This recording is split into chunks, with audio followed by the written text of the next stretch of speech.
जय श्री कृष्णा। राधे राधे भक्तों। आज हम जानेंगे खर मास की पौराणिक कथा। हिंदू पंचांग के अनुसार इस बार खर मास साल 2025-26 16 दिसंबर से शुरू होगा, जब सूर्य देव धनु राशि में सुबह 4:27 पर प्रवेश करेंगे। 14 जनवरी 2026 को मकर संक्रांति के साथ ये समाप्त होगा, जिसके बाद से शुभ कार्य फिर से शुरू हो जाएंगे। जब सूर्य देव धनु राशि में प्रवेश करते हैं, तब यह अवधि मल मास या खर मास कहलाती है।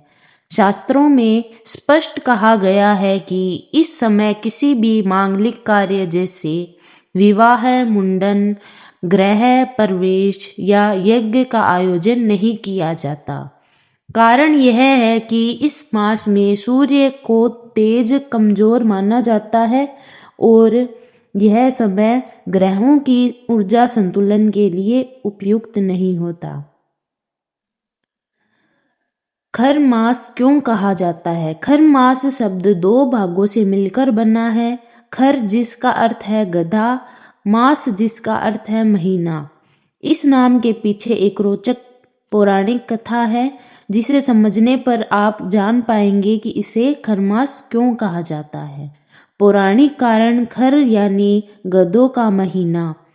पुराणों के अनुसार सूर्य देव अपने 7 घोड़ों वाले रथ पर लगातार चलते रहते हैं और उन्हें कहीं रुकने की अनुमति नहीं होती, लेकिन निरंतर चलने से घोड़े बेहद थक जाते हैं।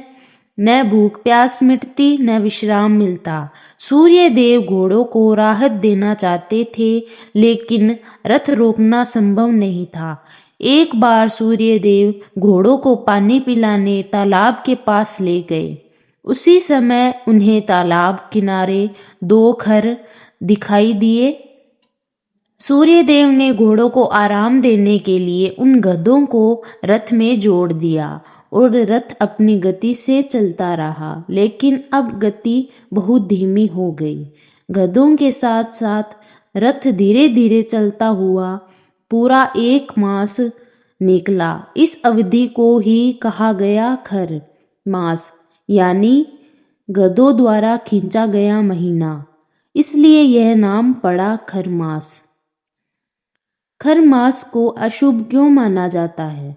खर मास को अशुभ माना जाता है क्योंकि इस समय सूर्य की गति धीमी मानी जाती है, ऊर्जा का प्रवाह कम होता है, शुभ कार्यों के फल मिलना कठिन माना जाता है। इसलिए शास्त्रों में कहा गया है कि खर मास में विवाह, नए घर में प्रवेश, मुंडन और कोई भी मांगलिक कार्य नहीं करना चाहिए।